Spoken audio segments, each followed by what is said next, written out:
In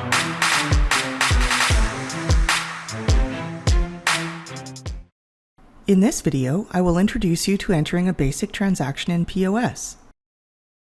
To log on, type your user ID and password and tap Login. POS can be configured to display the customer lookup screen before every transaction, as shown here. Bobby Joe is a regular customer at Bird Store. You look her up by entering Joe. Most of the time, you will be able to scan items to add them to a transaction. What can you do if an item doesn't scan? The first thing you should try is to enter the lookup code into the lookup field. The 10-ounce pecan seed cake isn't scanning, so you enter the item lookup code into the lookup field. In this case, the item code is the UPC code from the product packaging. If you don't know the item lookup code, or the item lookup code that you entered isn't working, you can also use name, alias, department, or category to look up the item. Just like you saw with customers, you can enter partial information to pull up any matching items.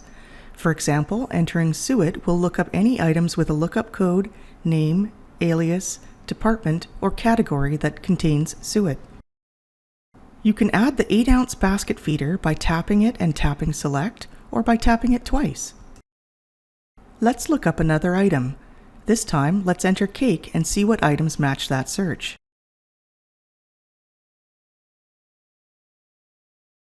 You only added one item last time. What if you want to add more than one item? That's easy.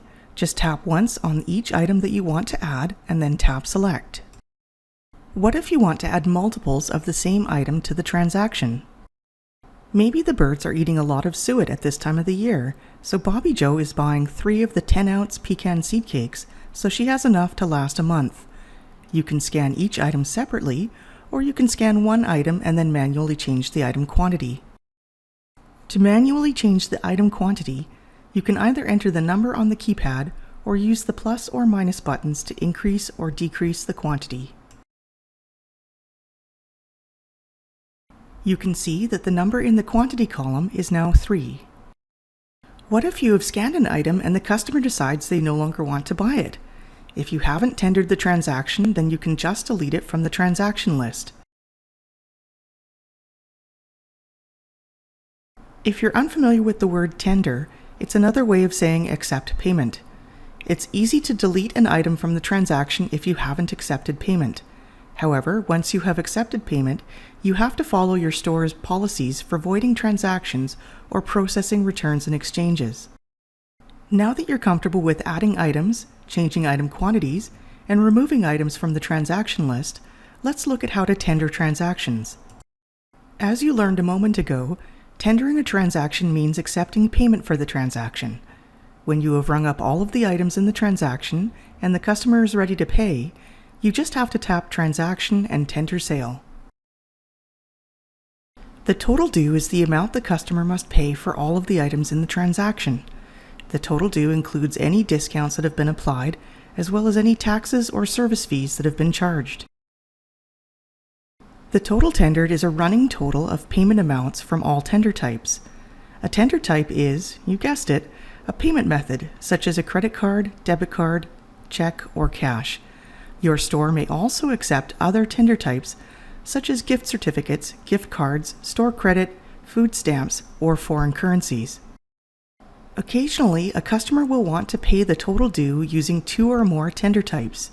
For example, they may want to pay half using a credit card and half using cash. The total tendered changes as you enter the amounts for each tender type. Using 2 or more tender types is sometimes called splitting a payment. You will see a balance amount in red if the total tendered is less than the total due. You will see a change amount in green if the total tendered is greater than the total due.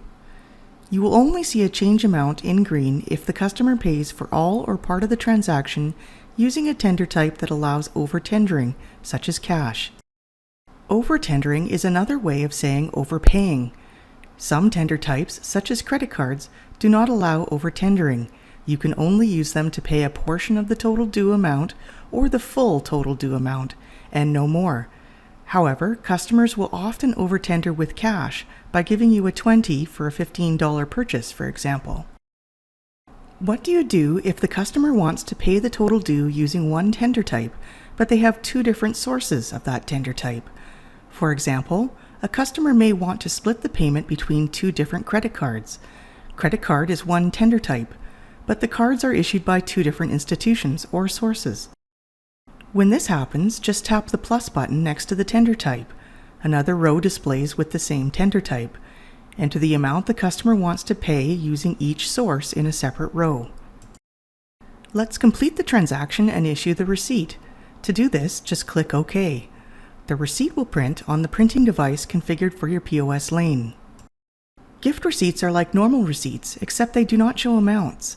People may ask for a gift receipt for a transaction if they are giving one or more of the items to another person, and there is a chance the person may want to exchange the item or items for something else.